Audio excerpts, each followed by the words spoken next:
beautiful souls, and welcome back to my channel. And today we are getting back to Cloudisms. Today's Cloudism is entitled Shame Shares, which we translate into telling the truth in safe places so we can finally Mr. Clean that goo off of our souls. I'm Claudia Karuchi, a psychotherapist, author, and creator of the dynamic Re-Evolution curriculum or university.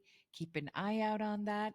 It's coming out. Around here, we speak in Cloudisms. These are sticky phrases, nervous system resets, and everyday wisdom bites that you'll remember because they come with visuals. They're my personal slang, and they'll help you shift your state, remember your personal truth, and come home to yourself. So let's dive right in. Shame shares. Even the phrase might make you cringe a little bit. Shame is one of the stickiest, gooeyest, longest lingering feelings that humans carry. All the other feelings, well, shame is right beneath it, like resin,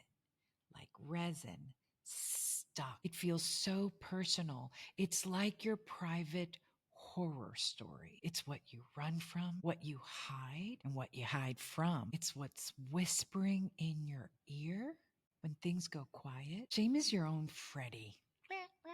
It's your own Blair Witch Project. It's the creepy clown because it mocks you, it bullies you, and it refuses to leave. I'm getting the jitters right now just because I'm talking about it. But hold on, just breathe, stay with me because there's a happy ending. And it is a horror story. Shame literally is our own personal horror movie. But here's the weird truth about shame. Shame is almost always thrown at you from the outside. You learn shame through humiliation, verbal taunting, emotional abuse, being looked down on, energetic dismissal, being left unprotected, being alone as a child and left isolated with something a child should never hold alone. Shame is like a mud pie that's hurled at you and it's stuck. Then there's the other side of shame. Many of the things that you feel most ashamed about happened when you alone,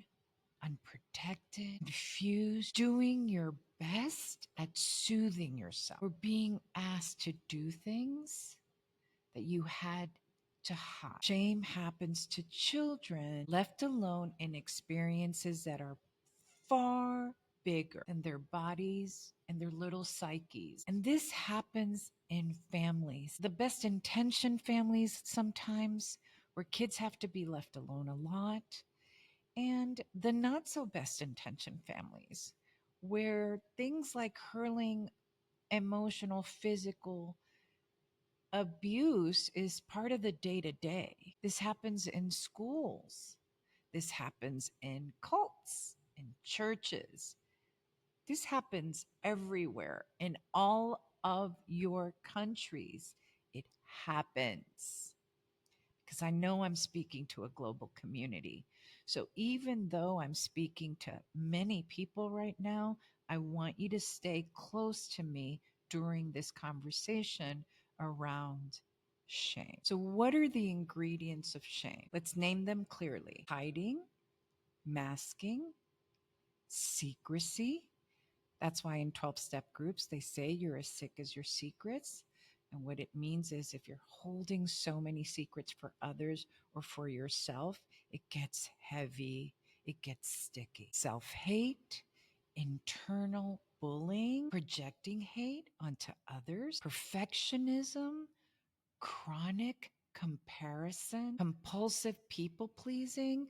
So really, really worrying about what other people are saying, because that's been really hurtful. Isolation, avoidance, addictions, compulsions, obsessive overthinking, body shame, spiritual shame, relational shame. Shame is a swamp, my loves. And once the original shaming happens, we start layering, layer after layer of avoidance, distraction, numbing, denial, self-punishment, self-rejection, self-harm, shame about the shame, until eventually the swamp monster takes a life of its own. It is a creature. It is a monster. It's a murky, sticky presence that infiltrates everything you touch. So what's the biggest cost of shame? Love,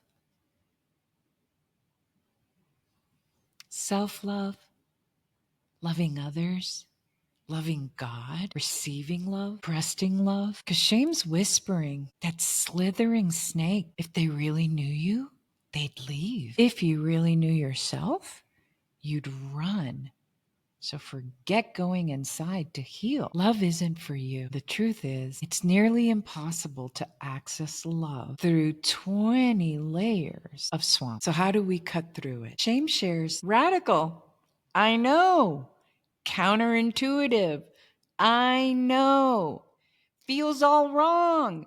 I know, but it works. You cut straight through the swamp by sharing your shame in safe places, not with everyone, not on your first date, not in spaces that will re-traumatize you, with a therapist, a trauma-informed guide, a 12-step group, a support community, a person who has earned your truth. What a gift. 12-step rooms are full of shame shares. It's part of the healing process. That is why people recover, because they delayer together. So let me tell you a few things about how I work with shame in myself, but with others. It's how I work with it clinically and energetically.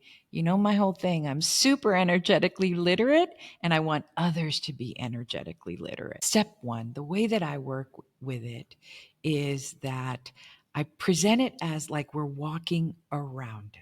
We're just walking. We walk around it for a while and we do it together. It's like exposure therapy to your own shame swamp.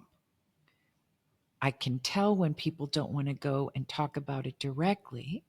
And, you know, in my experience, it's been things like enormous debt or how much someone weighs or an STD or sexual habits. Doesn't matter. Or maybe something they did as a child to self-soothe. I know that sounds bizarre, but many of us did very odd things to self-soothe as children. So we walk around it. We talk around it. And I name that. I name like, hey, let's just walk around it. We don't have to go straight into it. And that might last a few sessions, by the way. We might be talking because people might feel so ashamed. It's okay. We're massaging.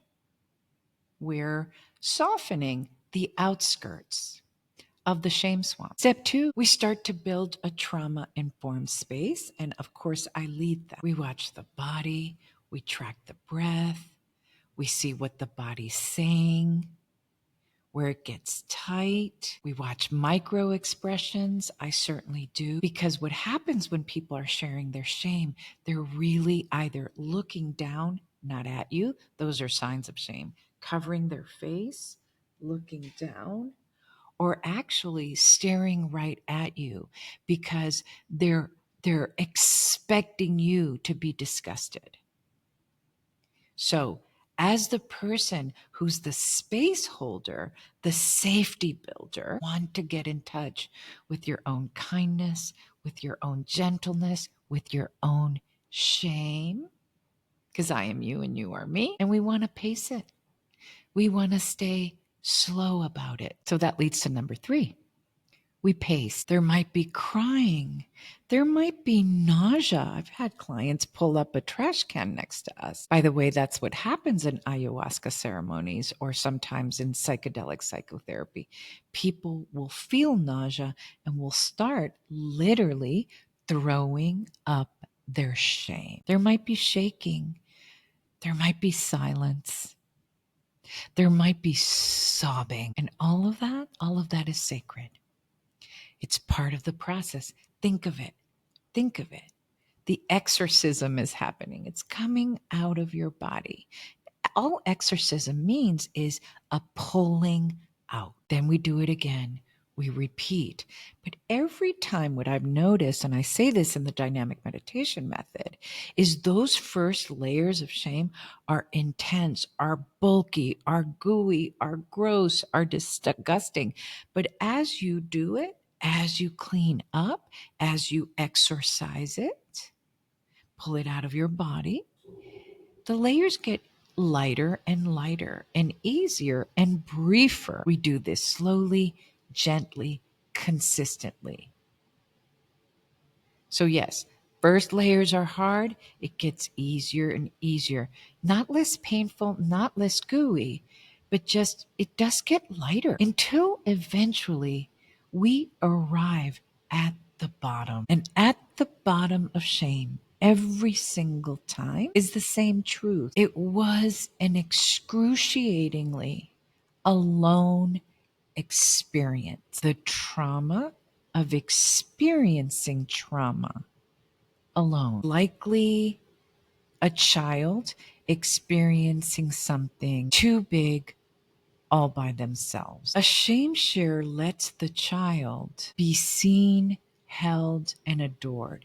Your inner child. It also allows for protection. We get to protect this child, your inner child, maybe for the first time ever. What happens after a shame share? You might want to run. You might feel like you overshared. I have that a lot.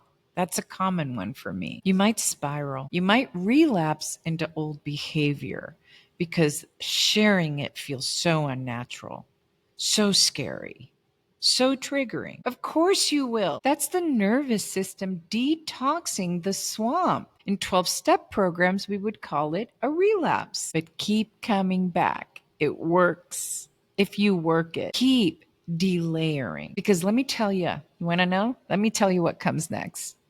You want the good part of the movie? Starts with the horror, and then all the good guys come in, the Ghostbusters. Shout out, 80s. What comes next is self-compassion, self-forgiveness, self-love, normalization like, oh, this happens, not just to me. Clarity, lightness, connection, because you realize, oh, I am you and you are me. We all go through this.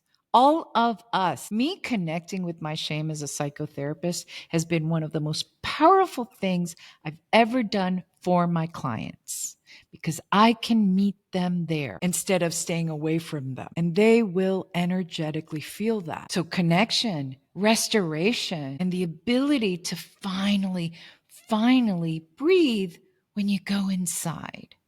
It's not that scary anymore. Those monsters,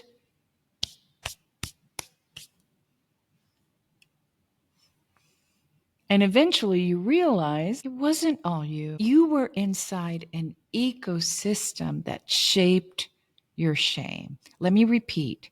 You were inside an ecosystem that shaped your shame, and you survived.